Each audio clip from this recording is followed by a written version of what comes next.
Hey, ladies and gents, and welcome to the Controlled Interest Gamecast, where we talk about video games and everything happening in the industry. As always, I'm joined by Dom.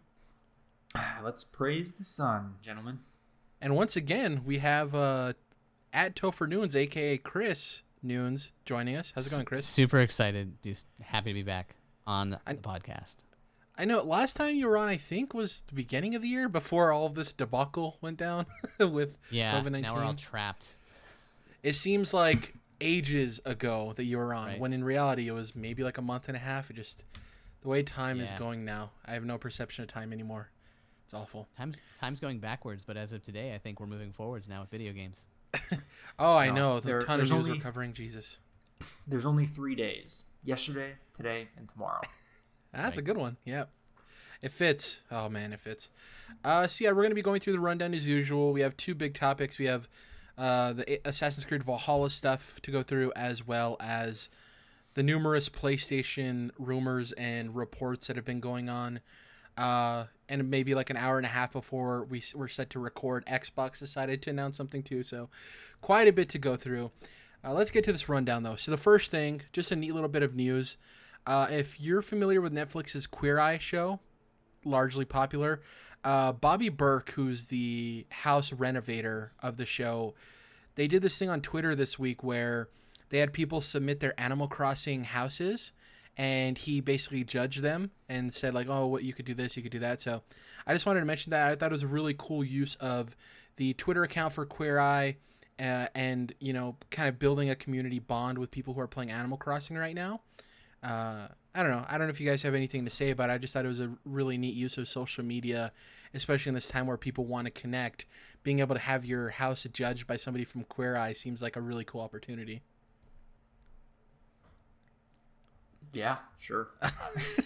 Okay, we'll move That's on. an interesting one. No, you know what? I think it's super interesting. I mean, I know that listening to Kind of Funny that Gary has had even Entertainment Weekly like talking about his Animal That was Crossing and like the fact that he's doing basically a Tonight Show, which I thought was pretty rad. Like, it's a really cool, innovative way to get people together and have that kind of conversation and involve Animal Crossings. And the fact that he was able to pull it all together in like less than a weekend, I thought was a really cool thing. Yeah, just providing this kind of set to do whatever you want with it, and people are kind of running with it, which is really cool. I know the Easy Allies guy, specifically Brandon Jones, is doing this thing where once a week he's island hopping to community members' islands and kind of checking them out. So Animal Crossing, man, it's the game of this quarantine. Sound like hotcakes. People are playing it. I love the social engagement. Just really cool to see. Something that isn't seeing a whole lot of social engagement, at least positively, is Google Stadia. So here's the thing. So Google Stadia decided to remove the word base from their free version. So if you remember before, there was Google Stadia Pro and Google Stadia Base, right? I did So not they've catch recently eliminated the word base from it. It's just Google Stadia now is a free version. Free is in the services. You still have to buy the games, right? The only way you get free games is through Google Stadia Pro. And they recently had a Connect where they didn't really show off anything too new. I think the only new games they showed were really small indie games that kind of look like copies of other titles. There was one that was kind of a copy of Moving Out, if you're familiar with that indie title, where you're using movers to get furniture and move them to other places. And the big thing there was PUBG. They announced PUBG was free. The weird thing is, if you go back and watch that, they never mentioned that the only way it's free is if you have Stadia Pro. During the announcement, they're like, PUBG is free to play on Google Stadia, yada, yada, yada. Never mentioned that you have to have Pro to have it. To that point, though, they're offering 2 free months of Stadia Pro for new users. The whole problem with Google Stadia, and maybe you guys can let me know if you feel otherwise, their whole problem is messaging. Like, I just don't think they have very clear messaging. For them having so many people involved in the product, have ties formerly to other game studios and divisions with big companies involved in gaming, it seems like they still have trouble messaging themselves and making things clear. I don't know. I don't even know if this point Google Stadia can recover, considering we have new consoles on the way. xCloud has so much positive buzz, even though it's not even officially out, because it, smartly branded as beta. What do you guys think about Stadia, this Connect, and all this weird mixed messaging they're having? Man, so I watched some of it, but you're right. It was kind of lame.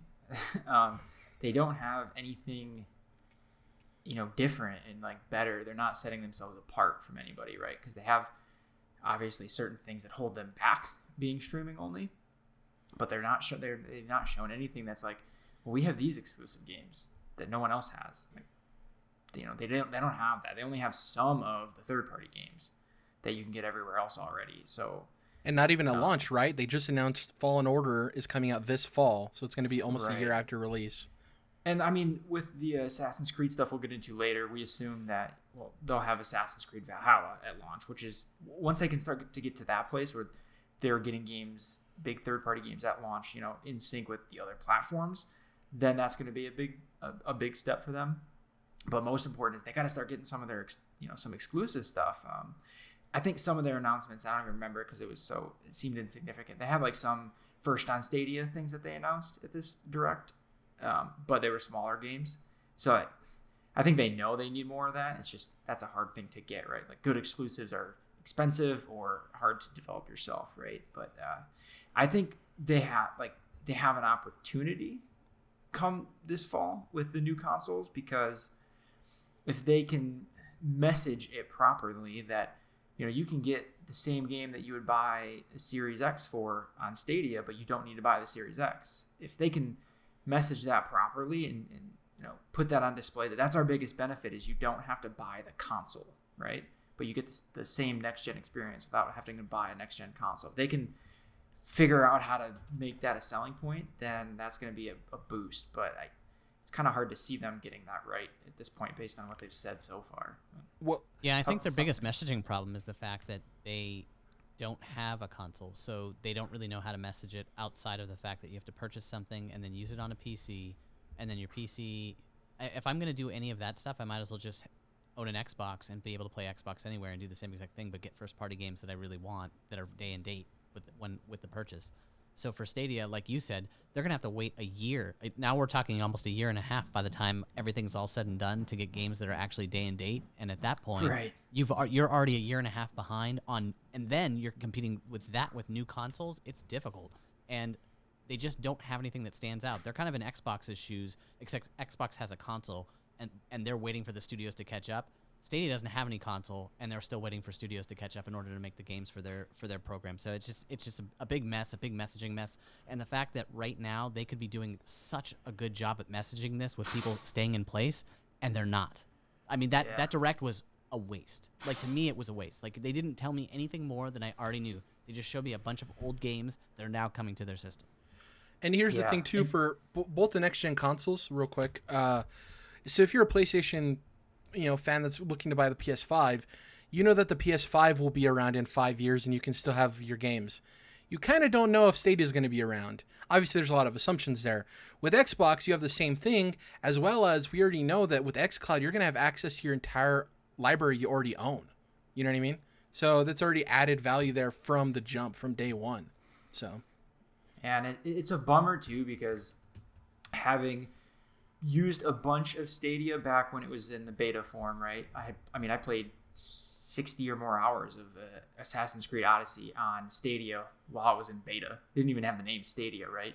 And it was excellent. Like, not flawless, but sometimes the resolution would drop down and get fuzzy for a few seconds. Pretty good for like controller lag, like pretty darn good, way better than I would have ever expected.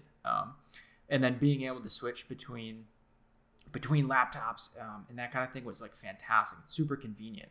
So like early on, I was pretty hyped on this because it felt like the technology was excellent. And then having also used PlayStation Now streaming and xCloud streaming, those are both, like, to be blunt, and I usually don't talk like this, but they're kind of trash in comparison to the streaming quality.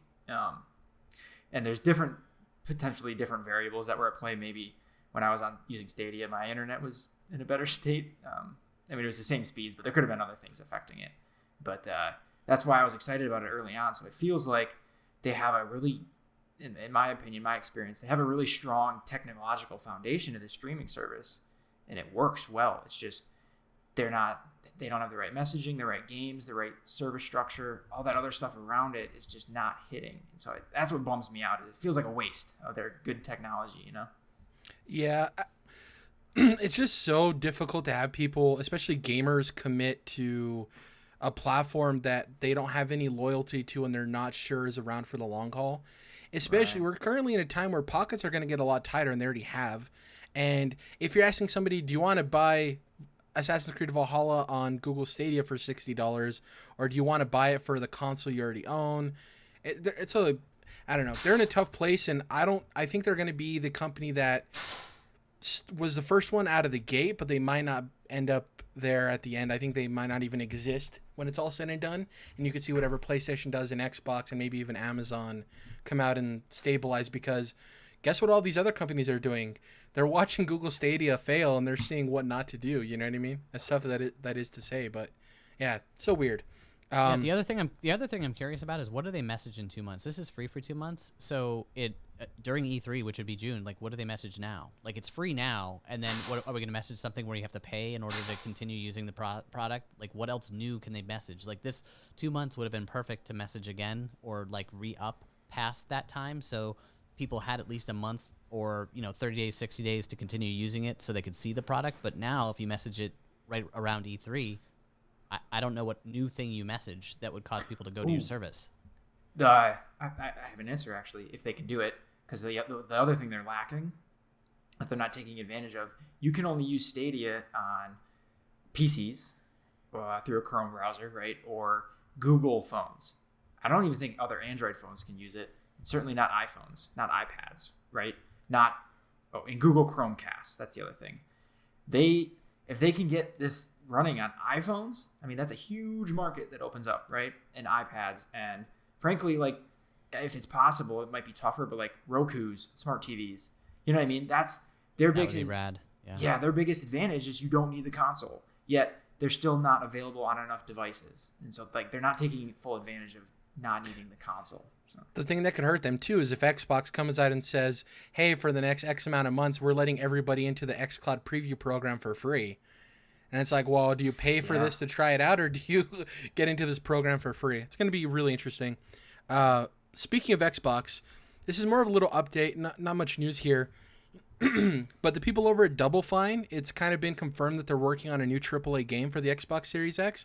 This is really cool because what we kind of only knew about Double Fine is that they were finishing up work on Psychonauts 2. But they've hired former Naughty Dog senior game designer Edgar Newman for the game.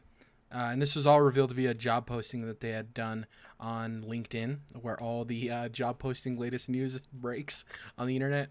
So really neat news there. I'm interested to see what Double Fine can do with the AAA budget, because obviously they've worked in this weird AA middle indie space for a long time. And, I think Xbox trusts them, and I'm just curious if it's going to be like the weirdest AAA game we've seen since the last Remedy title, Control or Alan Wake. Are either of you guys big Double Fine guys? No. Not really. Like, their stuff is just too I don't know. Like, the point and click stuff was interesting when they were doing the Kickstarter, and then I just kind of went away from it. And then I played some stuff at PAX, and it was just like, like, it was okay, but like, just it wasn't super interesting to me. Yeah, and I don't know if that's based on the confines of the budget they're working with, and Psychonauts 2 looks like it's going to be a blast for people who love Psychonauts, but for like somebody who doesn't have any attachment to the franchise, it's not pulling me in necessarily. I'll play it thanks to Xbox Game Pass and it releasing there for free, but I'm more curious to see what a AAA game looks like from that studio, because the one thing you can't say about Double Fine is that they're not creative. They're very creative. I just want to see what that creativity looks like with an actual budget behind it. Next up, DICE, obviously the developers of the Battlefront games and Battlefield. They stated that the next content drop for Star Wars Battlefront 2 will be its last, which if you haven't been following that game ever since its historically awful launch riddled with microtransactions, through updates it's become a really stellar game that people love, arguably the best Star Wars multiplayer experience we've had in a long time. And since the first Battlefront 2.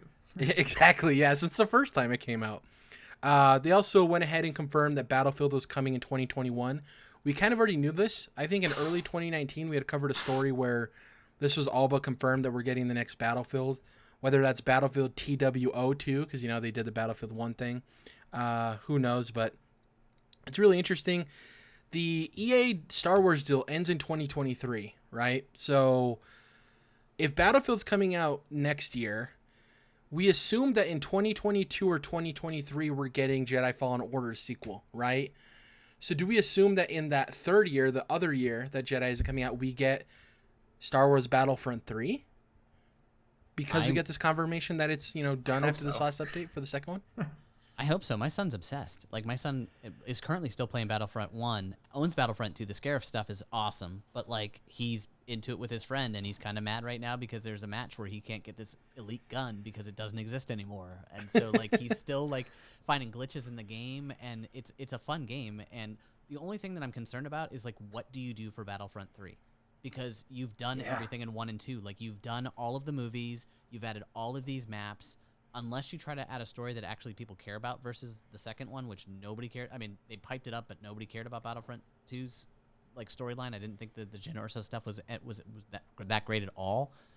They'd have to do something like that, but like I don't know what else to do unless you make it first person mode and try to make it more like of a Destiny type style, and maybe or either that or add a battle royale, like do a battle royale style Star Wars.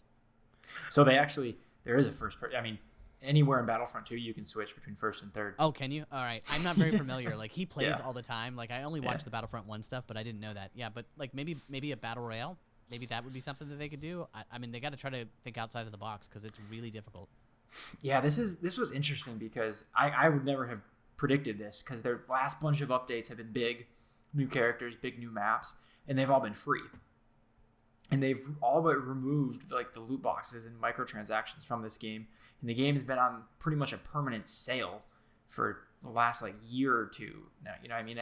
At most it's like $30, and usually it's at like $20-15, even cheaper sometimes. So like I don't know how they've been making money on it the past like year or two, yet they've been producing awesome content for it. So maybe, I don't know, it's just weird to me because it's hard to envision a Battlefront 3 right now because of a lot of what Chris was just saying, where it's like, well, what do you do next? You already covered all 3 trilogies.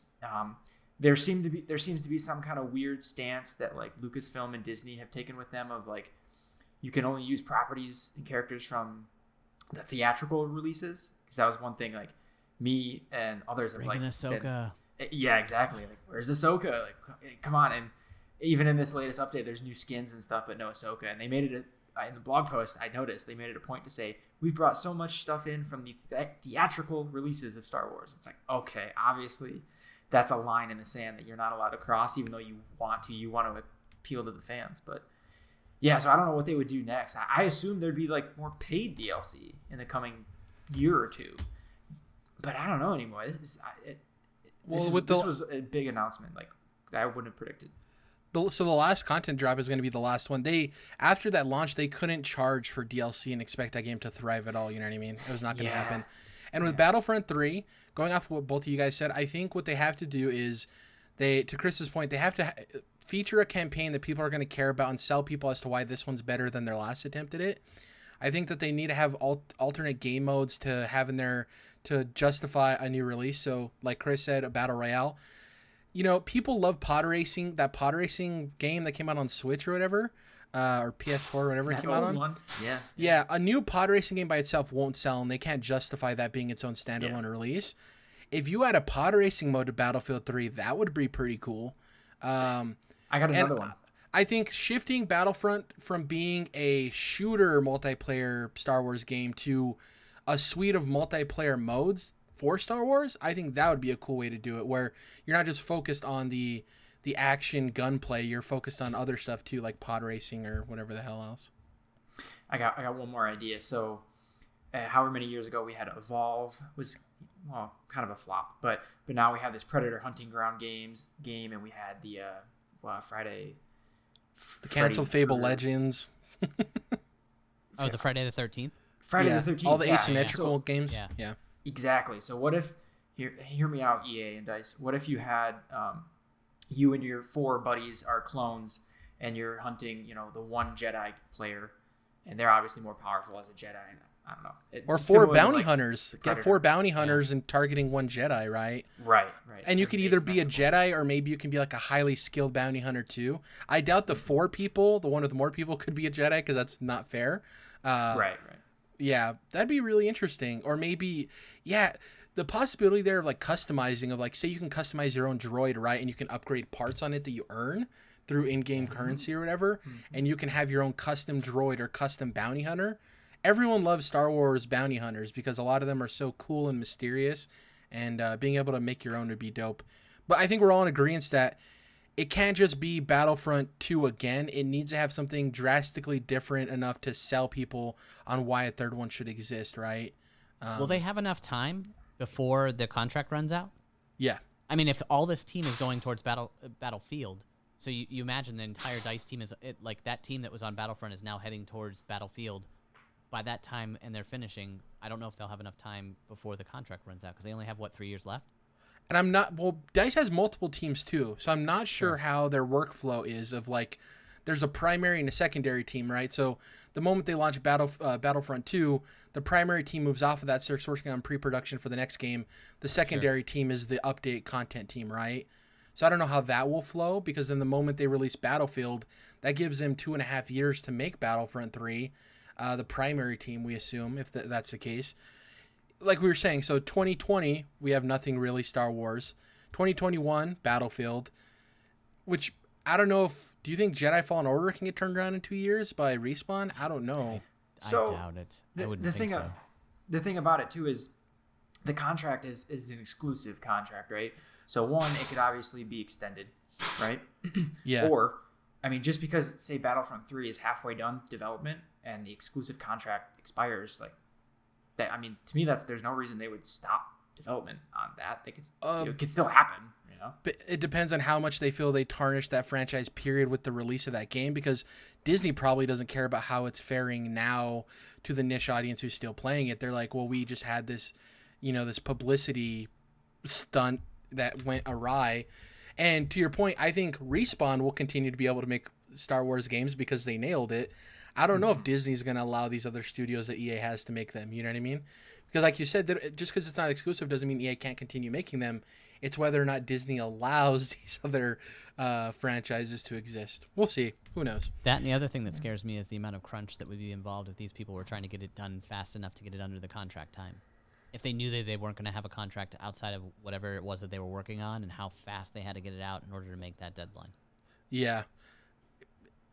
Interesting stuff. We'll see what happens there with EA and the Star Wars license. It can go a lot of ways, and we just don't know what direction it'll head. Next up, Nintendo has told partners that there will be no Direct in June due to work from home hurdles. And this is kind of due to a lot to the cultural clash of, Japanese work culture and them. I mean, as Americans, we weren't really necessarily ready for this type of thing, but as a culture, it was easier for us to adjust than what it seems like the Japanese culture has had. And a lot of people read this as like, oh no, Nintendo's not doing anything. It just means they're not doing something around E3. The article and report actually went on to say that if they're gonna do something, you can still expect one likely by end of summer. We're just not gonna be getting that E3 replacement direct, which is tough for Nintendo because we're currently in a place where they don't have any other major releases for the year. And they don't have a new console coming out. So what exactly are they going to do? They're in a really weird spot. All right. Come on now. Let's not act like all those remastered Mario games aren't major releases. For most, well, they don't exist yet. I'm assuming it's real, but yeah. Yes. Yes. Yeah, I mean, I'm living in a world of the Master Chief Collection. Like, if you have a Mario Master Chief Collection version, people would go bananas. Yeah, sure, and they can announce that at the end of summer and it'd still be fine. They don't need the marketing lead up to that. I'm being hyperbolic for news sake, and we have to do with what we have as current information. Those are still rumors and speculation, corroborated by a lot of sources and likely true. But as it sits, Dom, they're not real. We got to set our expectations, because if this stuff extends and all of that stuff with the ports and everything gets delayed to next year, they're not going to announce it obviously this year if it gets pushed, and then we're left disappointed, So I mean, we'll see what happens. If you think about the Mario stuff too, it basically says that maybe Nintendo didn't really have a whole lot for the fall anyway. Mario exactly. was it, and so this actually is kind of a blessing. It's well, we don't have to produce anything because we really didn't have anything, so we'll just say it's because of coronavirus. A lot of things are because of coronavirus currently, and so it's really nice for teams to be able to say that. and then get away with it as the excuse. Not saying that it is, but it's Yeah. nice that that they can use that. Exactly, like a safe padding for their announcements. I think the only thing that's been talked about for Nintendo for the year period was the Mario package stuff, and then a new Paper Mario game, right? That made the rounds as well. So That's right. we'll see what comes to fruition. I don't think this is surprising to any of us. I'm interested to see how late that happens, because we also have the idea that they could do a direct at the end of May, right? Because it says that's not happening in June. Obviously, it's being really optimistic, but it could be they don't only do directs for multiple games. They sometimes do single title directs. And if they want to get those Mario bundles out, they could do a mini direct announcing those. Like, it doesn't need any pomp or circumstance, right? People are like, oh, they exist. Here's my wallet. So we'll see what happens. For the love of God, just give me another Metroid tease. Like that, I just want another Metroid tease. Remember, there was the rumor that they were set to release the Metroid Prime Trilogy remaster before they had to restart development on Metroid Prime 4. That would be a nice buffer, too. If that's been in the can for a while, to release that this fall, that could hold people over. Speaking of May events, Xbox, out of nowhere, maybe not out of nowhere because this has been rumored for a while. The rumor was May 5th. Xbox has announced an event for May 7th. I'm going to give you their actual tweet. They said, you want to see games for the Xbox Series X? We want to show you games for the Xbox Series X. Check out our first look next-gen gameplay from our global development partners within Inside Xbox on Thursday, May 7th at 8 a.m. Pacific time. Now, really quick, people read this tweet and were like, development partners, global development partners, that's odd because they're specifically calling out a section of people they work with. They're not saying the future of Xbox or look what we have, yada, yada, yada. When I initially read it, I assumed that, this is going to be focused on third-party stuff, right? And Aaron Greenberg kind of backed me up on this with his tweet. He quote tweeted it. And by the way, he's basically the head marketing guy at Microsoft for Xbox, if you're unfamiliar. He put, so pumped to see our partners showing us a first look at Xbox Series X gameplay next week. Also know the Xbox Game Studios teams are hard at work on some big summer plans. More details soon. So there, he kind of confirms the assumptions, right? Xbox partners, third-party stuff, and we're going to see the Xbox Game Studios internal stuff likely around their June event that's also been rumored. The last thing I wanted to mention before we get into this as a discussion, Ubisoft followed up this and quote tweeted it themselves and said, we will be happy to reveal our first Assassin's Creed Valhalla gameplay trailer during the first look Xbox Series X gameplay on Inside Xbox. We'll get into Assassin's Creed Valhalla later, but it's cool to see that there's already one game confirmed that we're going to be seeing gameplay for. So for you guys, how do you feel in terms of this being a showcase of maybe all of the third-party, or at least some of the third-party launch titles for the Xbox Series X, and maybe not seeing any of the exclusive stuff? Are you cool with waiting for the big E3 event to see those? Yeah. I mean, though, it's coming, right? It's the same thing, like, even though we don't know, like, Sony is, like, being quiet, we know that that's coming, right? That day is coming where they're going to show off, like, games, too. So same thing here where, like the day that Microsoft, the days is probably multiple, maybe one big banger at first to show off their first party stuff, but it's coming. All these new studios, like we're going to start to see what they've been doing eventually. It's going to happen. And it's going to be glorious, I hope, I assume, when it does happen. But yeah, like let's wait a month or two or whatever. Like it's going to happen. I'm cool with however long it takes them to do what they need to do.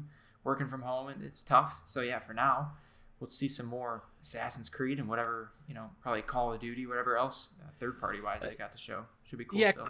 Chris, so to the point we were talking about earlier with, wanting to get to play Assassin's Creed Valhalla and all that stuff, those first-party games, a lot of those announcements aren't going to be at launch, right? It'll probably just be Halo Infinite, and that other stuff is teases for the future.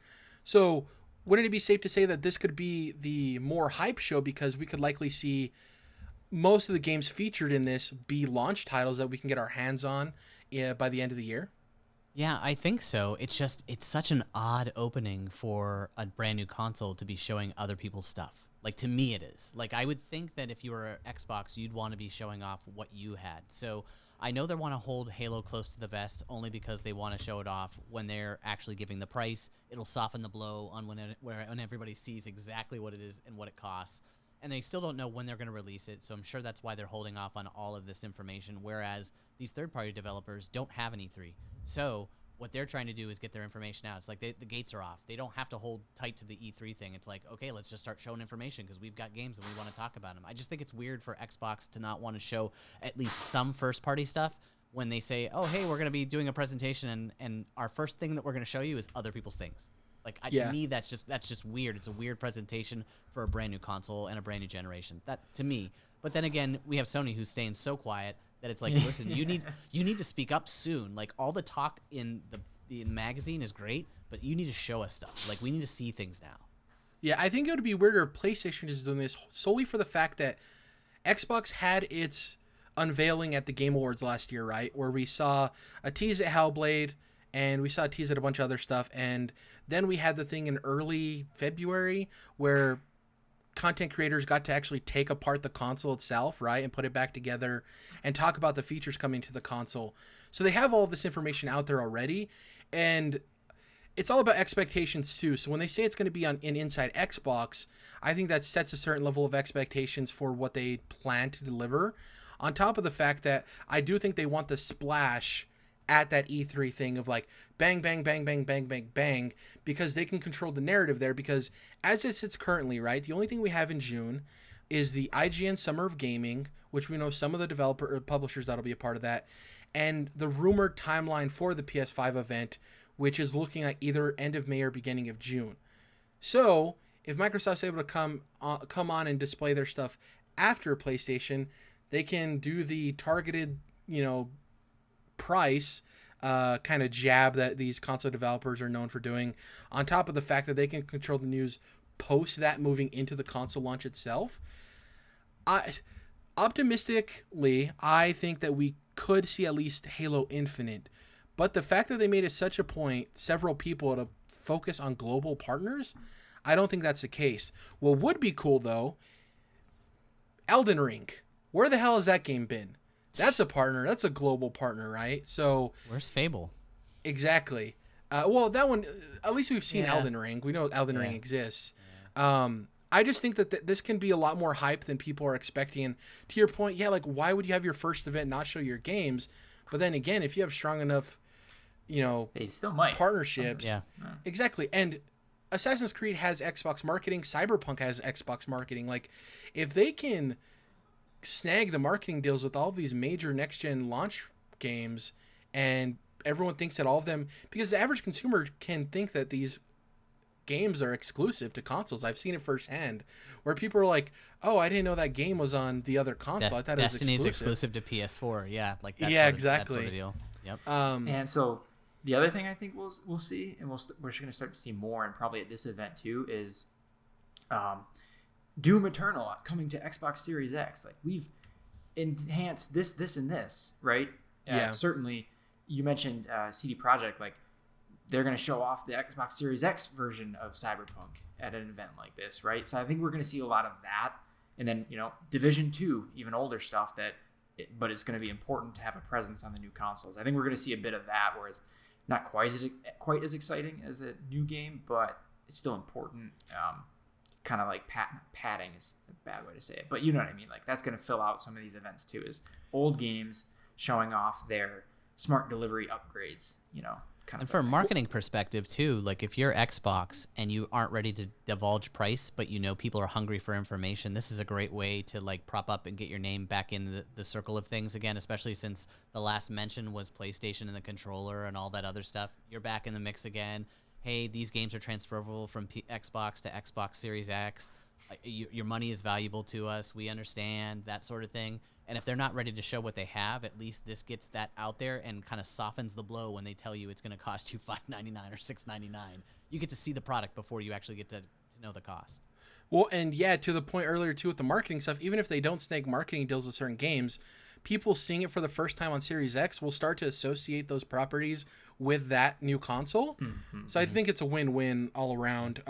It is odd and it is a little disappointing because we want to see the big, new, awesome stuff. But logistically, too, what we have to think about is the IGN Summer of Gaming thing seems like it's going to be part press conference, part like digital hands-on interview stuff. So I wonder if some of these third-party partners are like, well, because they talked to Microsoft and they probably already know when Microsoft's June thing is, right? They're looking at it. What if IGN Summer of Gaming thing takes place before? And they're like, well, we're going to have this kind of blowout interview thing. And we kind of want to don't take that away from you showing our game on your thing as well.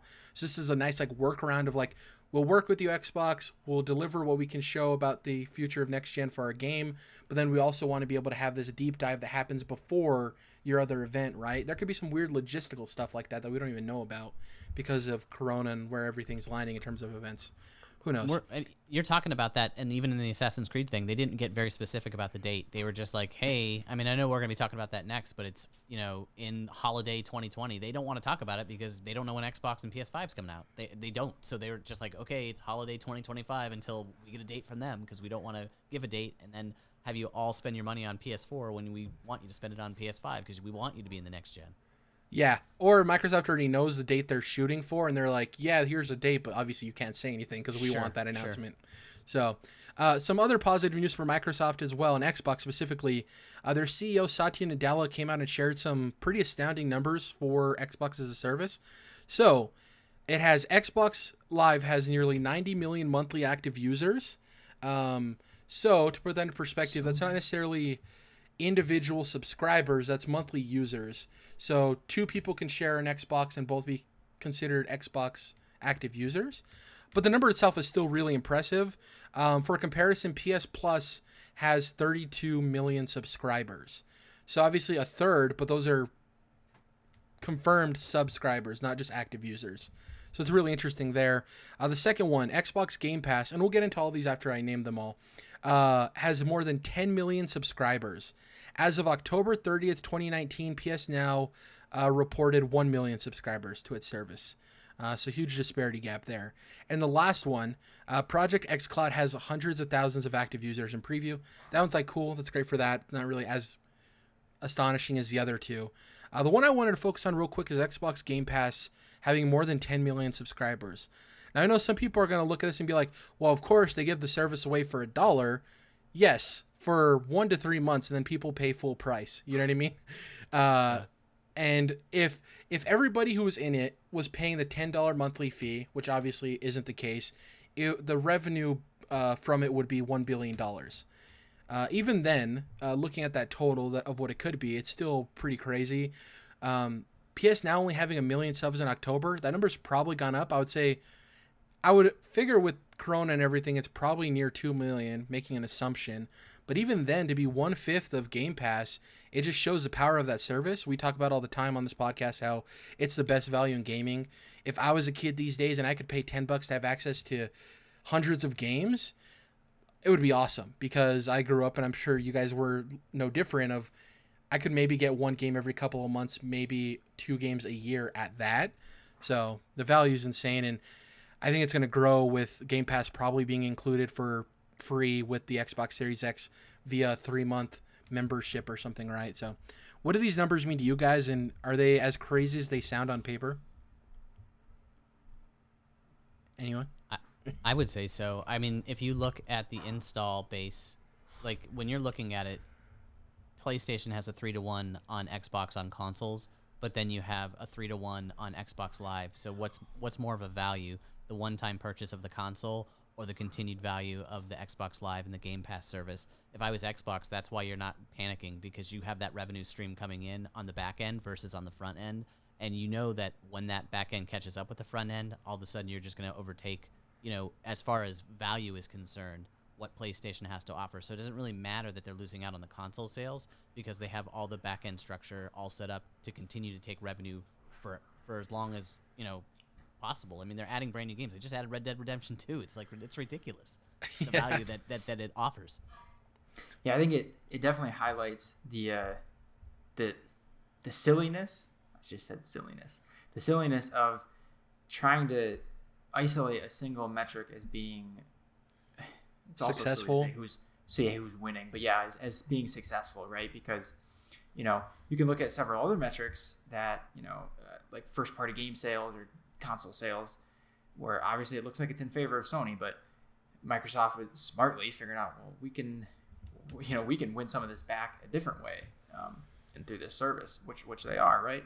And it gets tricky too, because like PS Now has, less subscribers, but they're making more money off of the sales of their first party games, in place of a lot of that, where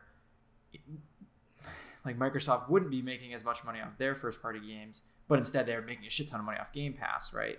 So it's like, this is a super impressive, obviously, but like to me it highlights like how all these numbers that like we've been focusing on, like, well, there's so many PS4s sold and yada yada, like you got to look at it like the grander picture to truly understand what's going on, I guess. But that's a shit ton of Game Pass, though. That's what I'll say. It's also great marketing spin too. Like it's nice spinning this into the next generation because they don't want to talk about consoles. They want to talk about this process and going into the next generation. This is the shit. Yep, this is the big deal. Yeah. Well, and that's the crazy thing is, speaking of the numbers, imagine if next generation Xbox leads in console sales and in subscriber sales for their services. Right. That would be insane as well, because then it's like all the numbers were winning, So to the point too of like, how much actual revenue those 10 million subs generate. I had mentioned the $1 people that get in, but we also have to factor in the people who pay for Game Pass Ultimate, which includes Xbox Live as well, right? So that's, I think, $15 a month. So there's an extra $5 there too. So it kind of nets out at the end of the day of everyone kind of paying regular price for it. So yeah, and the last thing is I've seen a lot of like, well, Microsoft is moving the goalposts, like whatever, but this isn't literally football.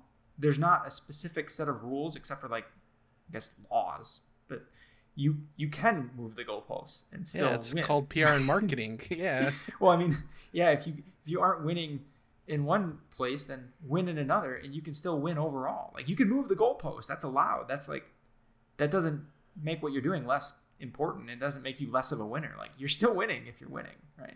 And to your goalpost point, if they decide that this outvalues the console sales, eventually they can just say this means way more to us than the consoles. Right. We're just going to go with this because the value is we pay less and get more value out of it. So like we're just going to go with this. Yeah, it's like me and Dom both had lemonade stands where we also sold chocolate bars, and Dom's, celebrating that he sells the most chocolate bars, and I'm like, well, dude, I have more people in my line buying lemonade than you have buying chocolate bars. You know what I mean? There's a trade-off there. Just don't focus on the chocolate bars, focus on the lemonade if the lemonade's what you're good at. So. Plus, it's summer and everyone's chocolate is melting, and it's a pain in the ass. And lemonade, you need lemonade when it's hot. So next up, we've touched on Assassin's Creed Valhalla. A lot of stuff to go through here.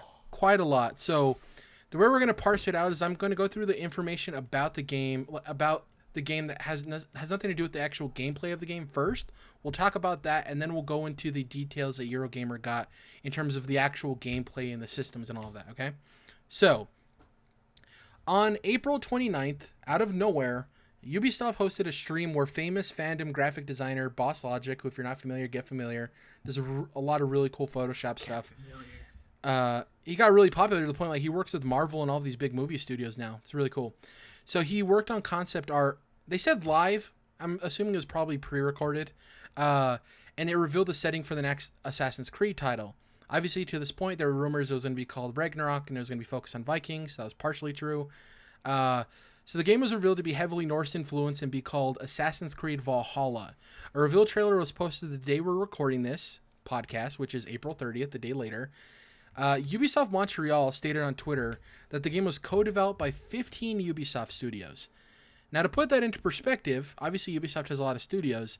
Assassin's Creed Origins was made by 10 development studios, and Assassin's Creed Odyssey was made by 9. So this is a leap ahead of those, 33% leap ahead of 10, 9, and now 15, which is pretty crazy. And also another note here. The game is led by Ashraf Ismail, who's the creative director, and he was the creative director on Black Flag and AC Origins. So a pretty good track record there in terms of being the creative director in the AC series. I'm going to go through the trailer real quick, the cinematic trailer. So it's centered on a narrative that the Anglo-Saxons painted Vikings as barbarians, because obviously this game's being played from the Vikings perspective. The game will be taking place during the 9th century. It'll be at Holiday 2020. And as I mentioned earlier, Xbox has the marketing rights and uses the Xbox Series X, and it is confirmed for next-gen consoles for both PS5 and Xbox Series X. And later, after the cinematic trailer dropped, it was confirmed to also be part of Xbox's smart delivery program, which already has Cyberpunk attached to it as well. So, with all of that news being said, I guess we'll start off with the cinematic trailer. How did it hit you, Chris, when you watched it? It was graphic, man. Like it was graphic. Like I just showed it to my son because like he's into like all of the like Nora stuff, and he's 12, so like it was like when he was like, "Did he just throw an axe?" And I'm like, "Yes, he did." It was awesome. It was like that was a tomahawk, man. That thing went, and it was just really really cool. I was expecting only cinema. I wasn't expecting gameplay because that's Ubi's MO when it comes to the first display of any one of their games, and it hit like on all notes. The fact that it was 4 minutes was way longer than I anticipated. It was really long, like almost to me, almost a little bit too long. Like some of the battle scene was a little bit too long, but man, it hit like a train. I was so excited because I played Odyssey. I talked to you guys on the last time I was on the cast, and I got through all of Odyssey and all of DLC, and I was never an Assassin's Creed person. That game blew me away. I'm pumped for this game. Yeah. Dom, where do you sit as somebody who really enjoyed Odyssey? Obviously, all of us love Cassandra, all three of us. We stand Cassandra. How did the cinematic trailer hit? And because we already knew it was going to be Vikings, did it come off a little less? Were you a little less enthusiastic to the trailer because you kind of already knew what was going to happen in terms of theme? No, not quite, because I mean, we had heard like, yeah, it's going to be Norse and Viking stuff, but like, I couldn't escape Hellblade and God of War in my head, right? So I'm thinking of that. This, well, it's this similar setting. It's different, right? Like they're going into this more political kind of thing, and then some of the gameplay details that they let out. Yeah, this is a very different thing, even though it's the same setting. Like this is a whole other world, and apparently even larger than Odyssey. This is just an enormous RPG, right? But yeah, the trailer was, or the cinematic was sweet. It's like I don't care so much. These things are cool to watch, but like don't mean that much to me, you know?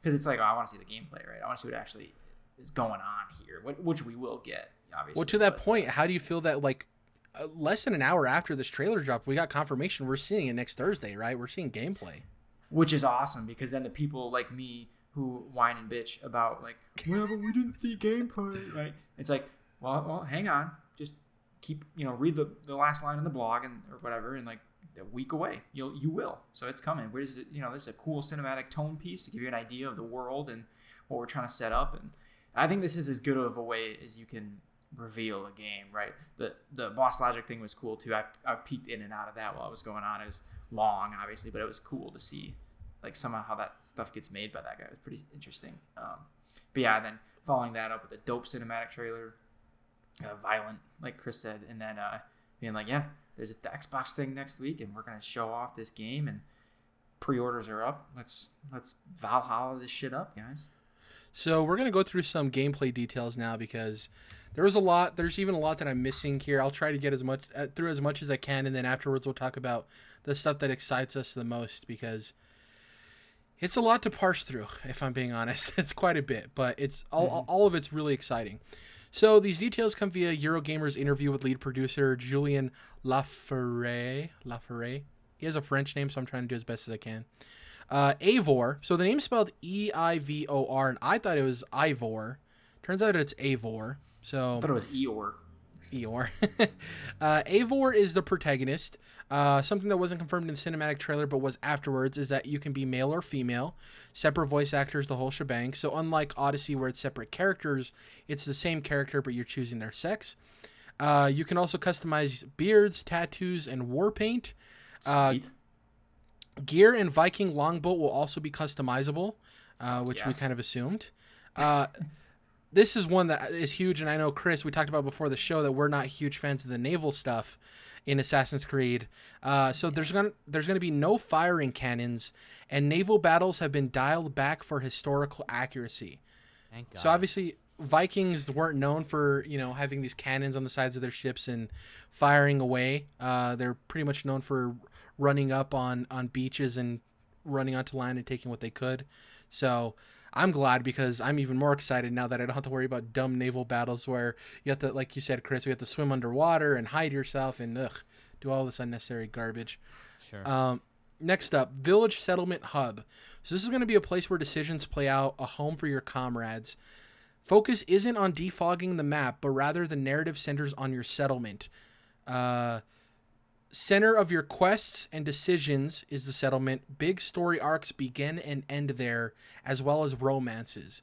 So instead of previous Assassin's Creed games where you're kind of hopping from city to city, point to point, this game is about you have your settlement, you go out and do stuff, and then you come back.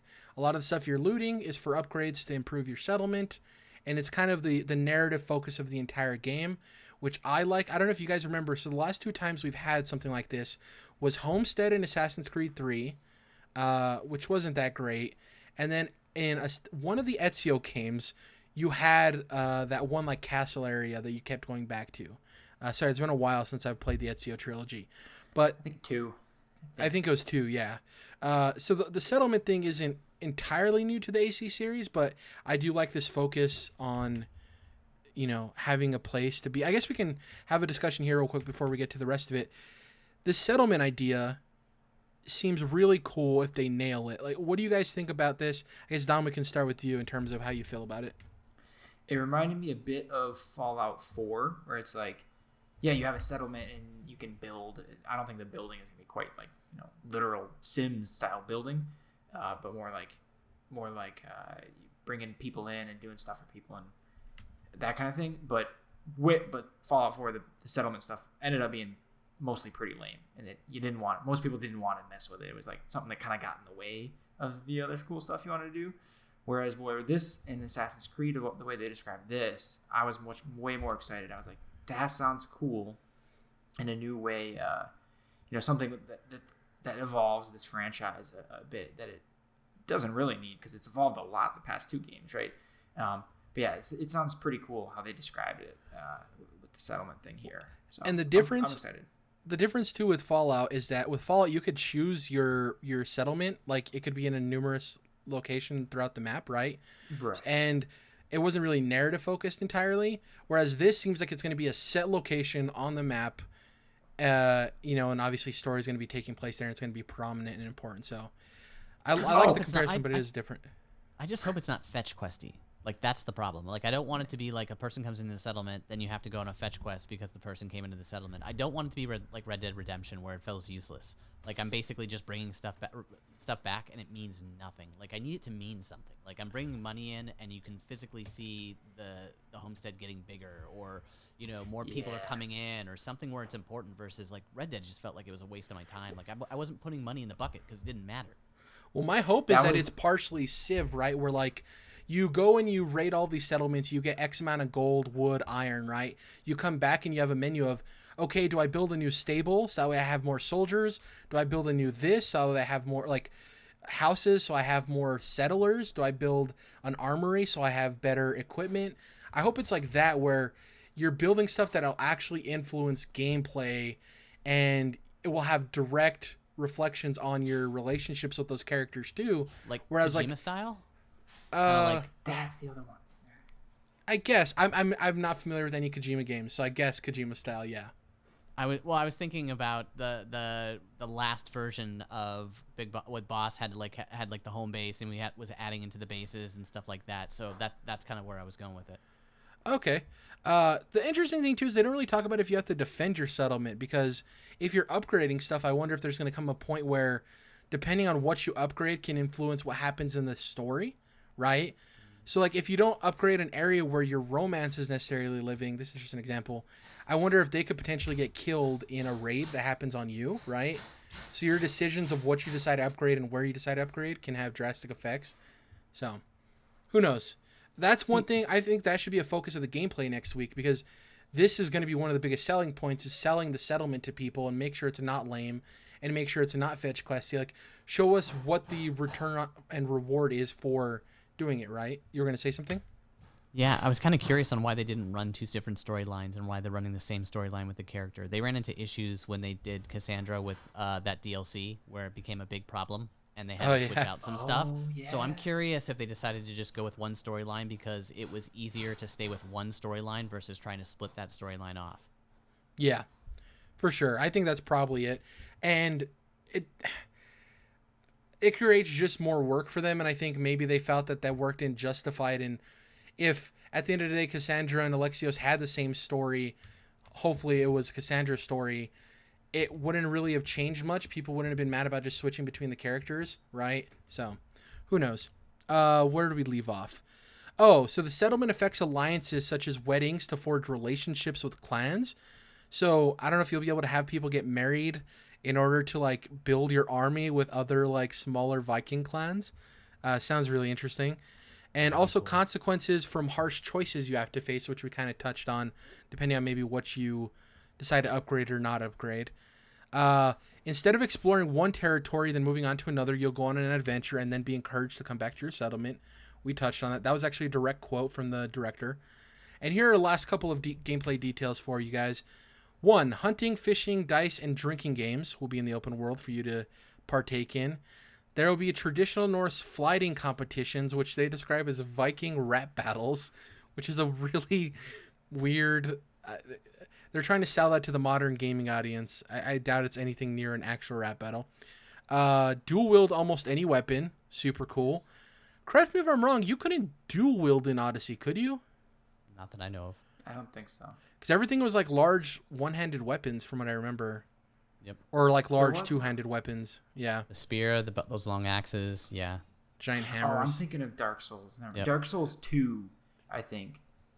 And this is a weird thing to bring up, but in that game, it was like literally any weapon. If you had 2 of them, you could dual wield them, and it was just really flexible and interesting how that happened. So that it was cool, and I don't think many other games did that. So I'm excited to see how it looks in this one. I'm assuming there will be one like two-handed weapons and then specific weapons you can get, right? Like certain types of axes and maybe like spears or something. I don't know. Yeah, and that was I'm going to stay on Dark Souls because who would I be if I didn't? But that was the cool thing about Dark Souls 2 was like the biggest greatsword. I mean, your strength stat would have to be like through the roof, but you could, if you had 2 of them, you could dual wield them. It probably wouldn't work. Like the physics of the game would be really against you, and it wouldn't work, you know. But it let you try it, I guess. I imagine the strength you'd have to have in order to do that. Sorry. Next up, this is one I like: extra effort on enemy variety. So in Assassin's Creed Odyssey, when you do the big battles, there was like 3 different enemy types that were all fighting each other, and it was literally copy and paste. So this could be an added thing of they didn't have to do a secondary storyline, Chris, so they were able to focus on making more enemy variety, right? Sure. This is the cost benefit of removing things and how you decided to develop things in the process. 15 studios, right? Yeah, right. One of the things I'm secretly hoping that goes on in this is if you were able to like marry people off and join other clans and other stuff, if they had like a version of a nemesis system where people remembered like having the conversations and then brought them back in, it would be so badass because that would make this RPG like legit. Like if you were in battles and you hit somebody, they wouldn't want to marry that person because you were friends with them or something to that. You know what I mean? Like, I don't know. Well, the crazy thing is, one thing I didn't mention is you're going to be able to create, and the way they described it is very odd, you're going to be able to create your own Viking warrior that will go and like do quests and fighting with other players. So like your guy could pop up in my game, Chris, and fight alongside me. And I don't know if he'll go back to your settlement and be like, yo, dude, I got this scar on my face from fighting in Jared's game or whatever, right? I don't know how that's going to work, but they mentioned in it that we're going to be able to create a character outside of Eivor, and they're going to be what is it called in the racing games where you have the AI that's your friends, that's a driver? Oh, yeah, I know what you're talking about. Yeah. It's going to be that kind of thing, but in this game where Dom's dude with like green hair and a beard is going to be in my game fighting alongside me. I'm assuming you can probably bring back loot then and back into your game off of adventures. Well, I wonder if that's the thing, right? If you send him off and you're like, return in 10 hours, and then they come back and they have a random amount of loot depending on the type of mission you sent him on or yada, yada, yada, right? Okay. That'll be interesting. It's finally, you guys, it's finally here. It's happened. I'm glad. I didn't get this part of that gameplay description yet, what you just said, Jared, because what this is Dragon's Dogma, my friends. We are finally getting, I sound like Jordan, we're finally getting some of the cool, innovative features of that game in new games. And that in that game was like a PS3 360 game. You created what they called a pawn, which is just a party member, right? And other people playing themselves could, bring your pawn into their game, and your pawn you could send a gift with them, and they would bring with them like the knowledge of the quest you had been on and the enemies you had seen, that kind of thing. That's what this is starting to sound like. And I think it's sweet. The cool thing too that I'm excited for, and this might just be a personal thing that I'm going to enjoy, is sometimes in these games you get armor and you're set and you're like, okay, I'm just going to upgrade this armor. I don't need to get another one if I can upgrade this, right? Whereas a secondary character will allow you to experiment more, and it's kind of like a second body you can just customize, right? You can have your main protagonist that you kind of want to fit the narrative and not look too crazy, and you can really go wild with what you decide your traveling, warrior is going to look like. That's one thing too that I hope maybe they show at the gameplay next Thursday, that system, because that's a little unclear too how it works. Like you said, Chris, like, am I getting rewards for sending this dude out, or is it just like a frivolous activity? Like, what's the point of me doing it and focusing on it? Is there a reason there? We'll see. That's it for Assassin's Creed Valhalla. Let's get into this PlayStation news and rumors. We're going to start off with this Horizon Zero Dawn stuff, and then we'll hop into The Last of Us stuff, which is... I want to preface this by saying we're not going to be talking about any specific spoilers, mentioning anything, yada, yada, yada. Completely spoiler-free. Just want to throw that out there so you don't have to worry. You can continue listening to the podcast. We're just going to talk about the news of the situation, not anything pertaining to it. So first up, Horizon Zero Dawn franchise plans. So Video Games Chronicles has multiple sources telling them the following. 1. Horizon Zero Dawn 2 was initially planned for PS4, started dev shortly after the first release, but quickly ballooned in terms of scope to be on the PS5. Second, the sequel is said to have a gigantic scope with a larger world and more freedom. Third, we'll have a co-op feature, unclear if integrated into main story or a side mode. And lastly, that co-op was supposed to have a game preview for the sequel that was in the works, set to release before, and then the progress carries over, similar to the thing that happened with Metal Gear Solid 5, right? Where there was like that standalone release beforehand, and then your progress carried over to the release of the full game. Here's the thing. This is going to be a conversation completely between Chris and Don, because I've never played Horizon Zero Dawn. I have it on my PlayStation. It's in my backlog. So what do you guys think about these reports about the sequel with its scope and yada, yada, yada? Like, how do you feel about it based on, your experience of the first game? Yeah, I mean, hell yeah. Let's do it. Bigger, more, sure. Yeah, I mean, it was open world. It was open world, air quotes, sandbox. So, like, if they're going to make it open world, they need to make it open world. I don't want to hear the word open world and then still have it be a sandbox. But the co-op part is kind of weird to me. I would, Aloy, like, that story was a solo mission. Like, playing with somebody sounds like it'd be fun, but it sounds like more of a side thing, like, as an extra thing, not like the main story. If I was playing with somebody else, I don't know if I would enjoy it quite as much. I kind of like the fact that it was very solemn and it was just, like, kind of you on your path. Unless they change something completely up in the story, I don't know if I would enjoy it if I had to play with somebody else. Maybe like some kind of side mode, more like a Monster Hunter game, where you got someone with you and you're specifically going out on a non-main story related type thing to hunt some giant. I forget what they call the T-Rex looking robots in that game anymore. But speaking of that, I have a question. With the sequel, do you think there's enough room there to create enough like new enemy variants of different types of like dinosaur robots, or did they kind of expend a lot of that in the first one and you assume it's just going to be variations of the previously existing forms? That's tricky. It's been a few years now, but I'm trying to remember, there was like plot reasons to why the robots were dinosaur models, right? I can't remember exactly what it was, and I wouldn't want to spoil it anyway, but yeah, I think it's gonna be difficult, but they could probably create some new plot stuff to justify. They can make the dinosaurs or whatever it is more evolved, so they think. Versus kind of be robotic and they only do one thing. They attack. They could actually think on their feet and maybe able to do something in that respect, which would make the whole thing a lot more interesting.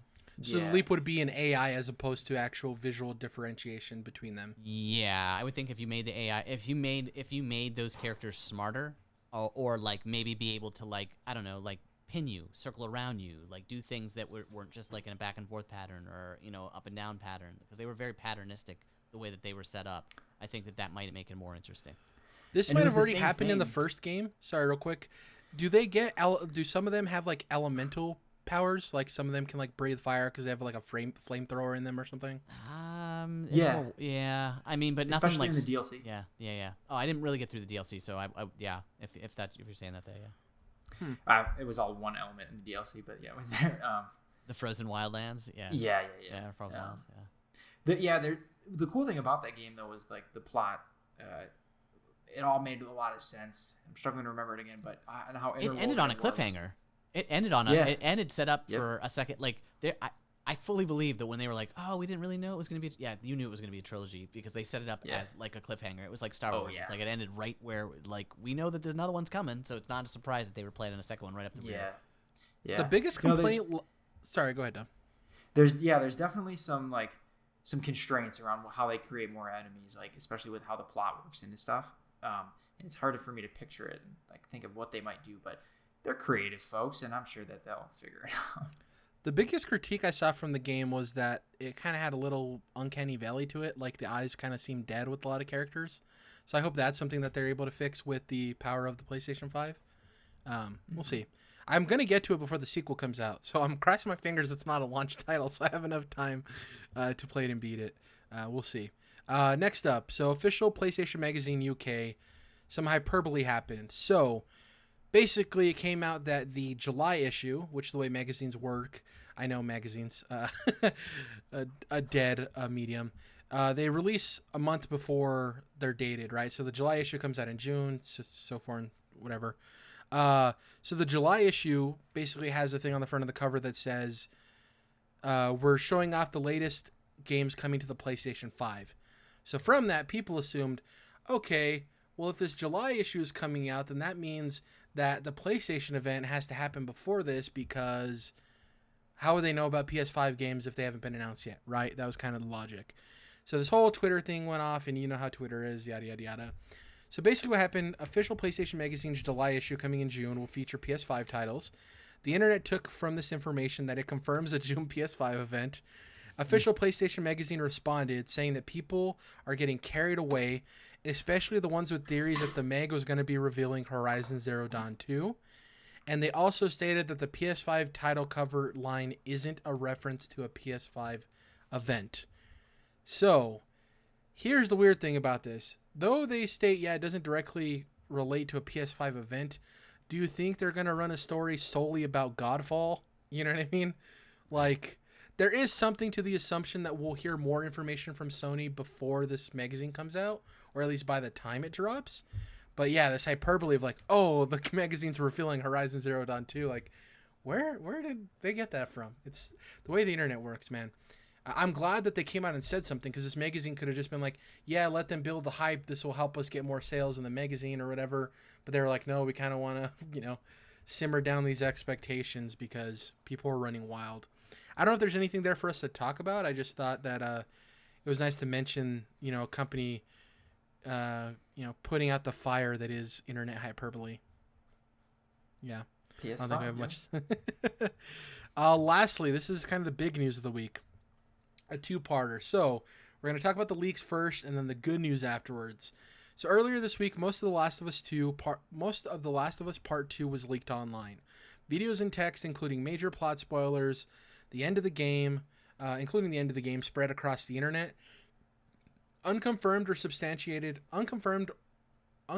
and unsubstantiated rumors have suggested it was the work of a disgruntled Naughty Dog employee over a pay discrepancy.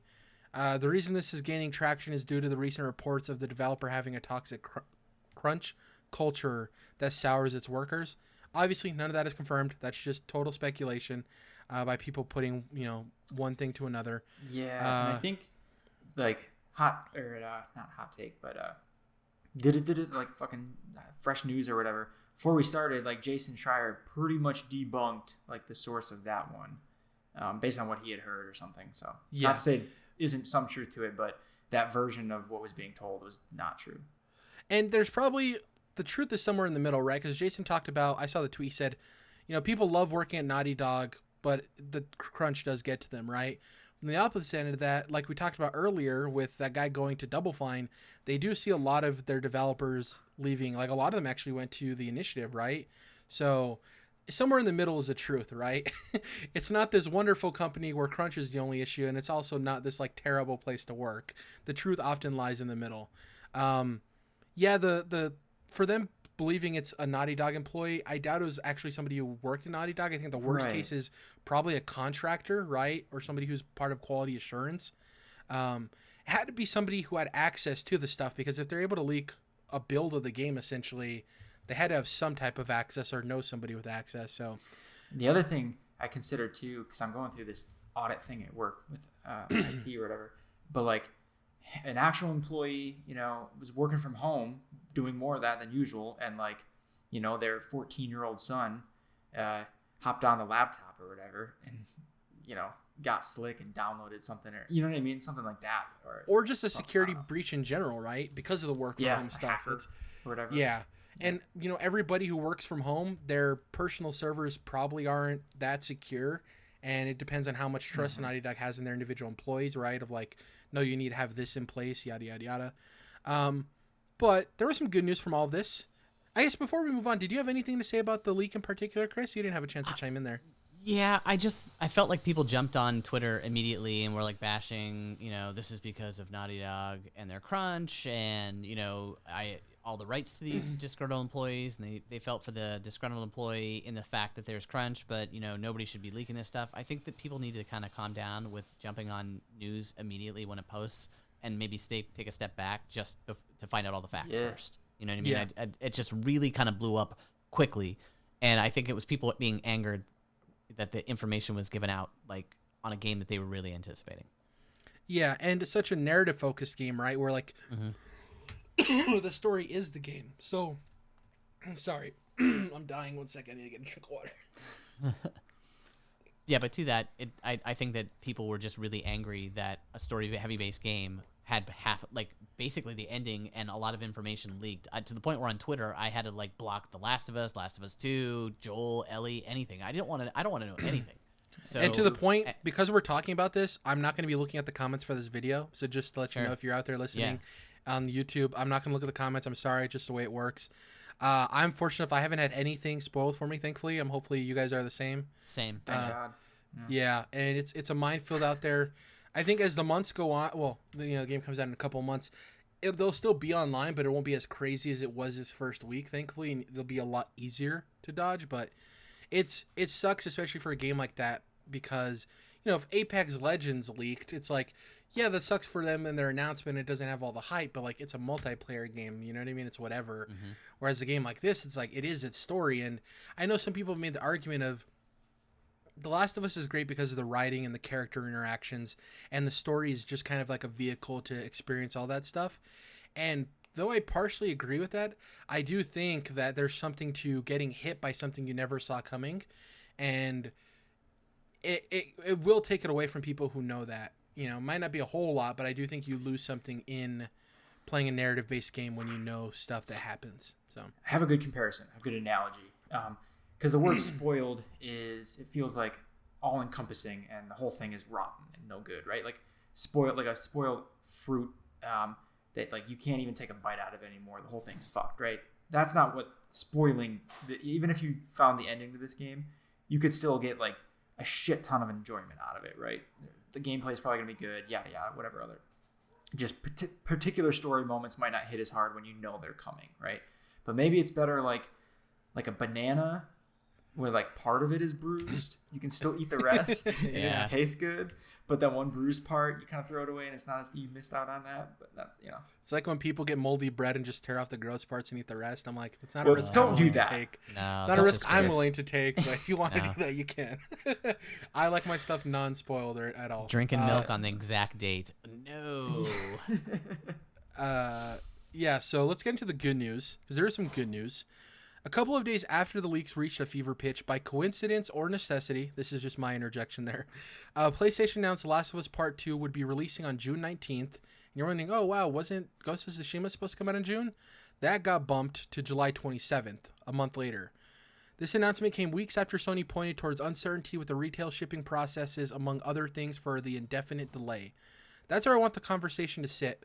I want to get to those two releases being so close together in terms of how that relates to PS5. But first, I want to tackle PlayStation delayed this game. They talked about how the retail infrastructure is so weird right now that they couldn't really ship this game out and have it sell the way they wanted to, is what they insinuated, right?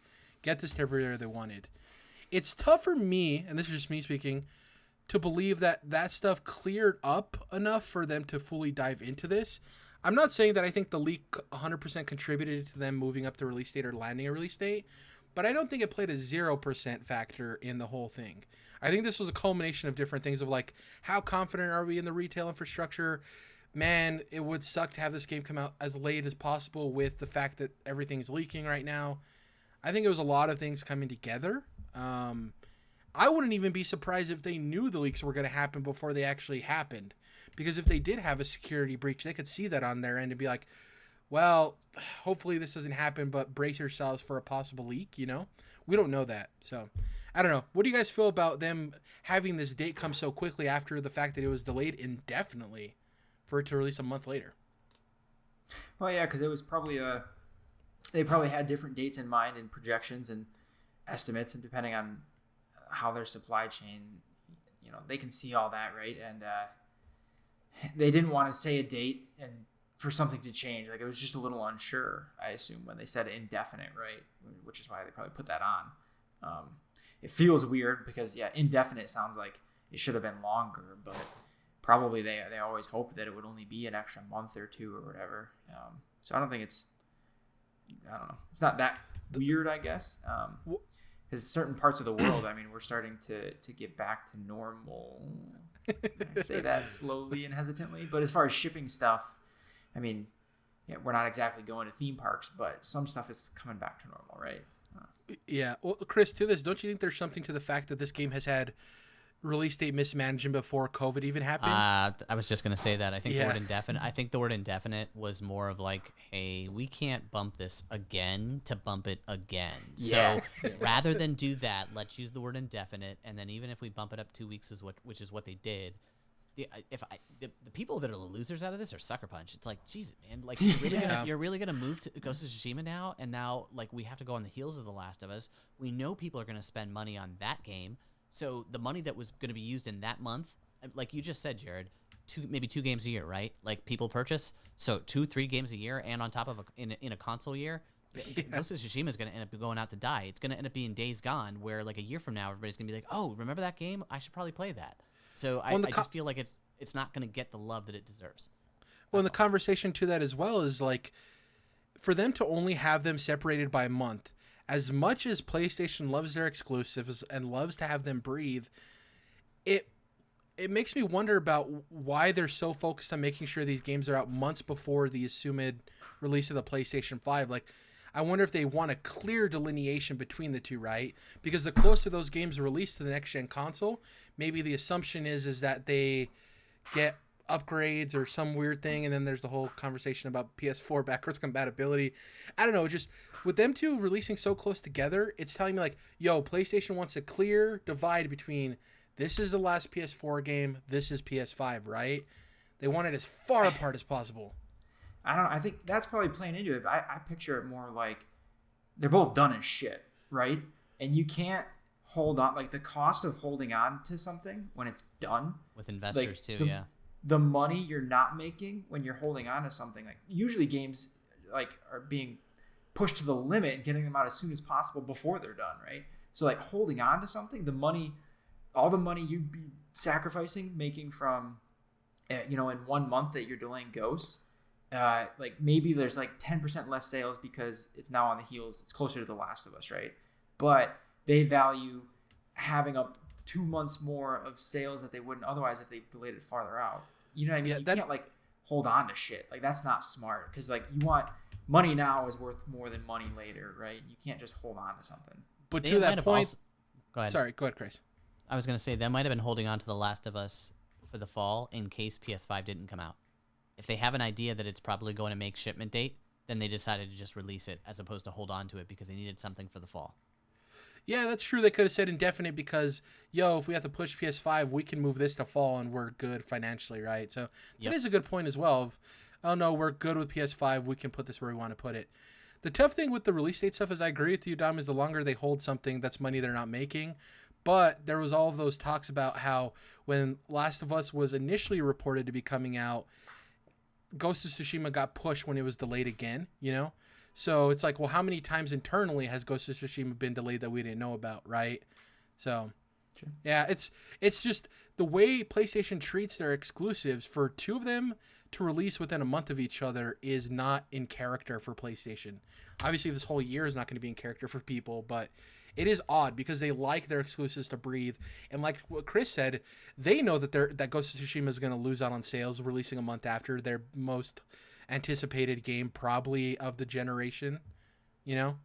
So, Yeah. It's just a shame because Sucker Punch has already like fallen victim to that prior when they had to like release a game like right after. I mean, that they took a big hit early on their first game, and now they're going to take a big hit on their last game in this gen, and it just really I feel bad for them because I just watching the gameplay of Ghost, it looks like a game I would like to play. Well, and them calling it out as a PS4 game so early too made it so they couldn't release it on PS5 right away. Like, if we didn't know Ghost of Tsushima was necessarily a PS4 game, it would have been really smart by Sony to like push it to be a PS5 launch title, right? And they wouldn't have the expectations of like, no, you promised me this on my PS4. I'm not going to buy a PS5 to play it, you know? So we'll see what happens. Iron Man VR still floating in the ethereal space that is no release date. And like, you know, that VR games need to be demoed. People are not going to be wanting to put on a VR headset for quite some time to try it out. So we'll see where that one lands up. Yeah, that's pretty much it for this. You can get Quests for like a dime now. Like Quests are everywhere. Like, have you ever the Oculus Quest? Like, you can get them anywhere. Yeah, it's crazy. Oh wow, I did not know that. Now I need room for an actual VR set though. That's it for this week's show in terms of news. In terms of what we've been playing, I'll go first because I don't have much to say. Still making my way through Final Fantasy VII Remake. I think I'm on chapter 13 of, I think there's 18 total. So enjoying that. Like I said last week, I kind of want to talk with Dom about it when we're finished with the game. And I'm also playing Animal Crossing. Committed to that game. Love that game so much. Working on my island day by day, step by step, making my way through. Just enjoying my time with that. I play the game like maybe an hour and a half a day, and it's totally my decompress game. Like, I just start playing Animal Crossing, and it's just chill, and it relaxes me, and it's, you know, low stakes, good vibes, all of that stuff, except for Tom Nook, you know. But that's that. Nothing else of note for me for this week. Dom, what did you play? Just more Final Fantasy VII Remake. It's I played a bunch more, and last week I said the story wasn't really getting me yet. I was excited about getting more into the combat, and that's been getting more fun. Thanks to some of your tips last week, I've been doing better, and the combat's been getting more engaging and interesting. But like the characters in the story still aren't like pulling me in. Like it's been a couple days since I've touched it, and I've been working a lot more, but at the same time I've not been like feeling like I need to get back to it. I don't know. It's fine. It's good at this point. I'm going to keep playing it, and maybe that'll change, you know, as I get farther along. I think, like you mentioned, there's a certain point, a couple more chapters in, I'm probably still not at yet, where it starts to take off, but what chapter are you in? So I just, like, properly met Aerith. Eris? What's her name? With the flowers? Aerith. Well, she's Eris and Aerith, but they changed her name permanently to one of the two in the remake, and people are mad about it. Okay, that explains my confusion then. But yeah, I just like properly met her, and we were just walking along and doing some things, and yeah, I don't know. There was like a twist, I guess, before that. And all right, I saw that coming 3 hours before it happened. I don't know. I don't want to say too much. I don't want to be too down on it because I get farther along to get a more informed opinion. But so far, I'm like, yeah, it's fine. It's good. So thumbs up on combat, thumbs down on narrative for you so far. Yeah, it's just thumbs middle. Like, I don't know. It's fine. Okay. With that being said, Chris, what have you been playing? Well, I played the Final Fantasy Remake demo and just could not get into it. Like, I finished it, and I was like, wow, that was great. I'm not buying this game. Like, it did not pull me in at all after I tried, and I'm just not a fan of Final Fantasy type person. I started Disco Elysium, got in about 2 hours into the game, and it's really great. It's just super boring. Like, I mean, like it's one of those games where like I feel like if I had more energy while I was playing it, I might be a little bit more interested, but like just wasn't scratching the itch that I was looking for. And then I went back to Days Gone, and like I looked at my save, and it was from May of 2019, and I'm like, okay, I guess I haven't touched this game. So so I literally started from scratch, and I'm like about 8 hours in now, and I'm like, yep, stealth, zombie apocalypse. It kind of feels like COVID right now, so I'm in, and like it really kind of it fits where I'm at right now, and I'm digging it. The only thing I can't stand is that scroll wheel sucks. It is bad. Like, it is such a bad game mechanic on that game that, like, you have to, like, the wheel on it, you have to, like, click up in order to use different weapons. I know there's a quick wheel, but, like, it just doesn't.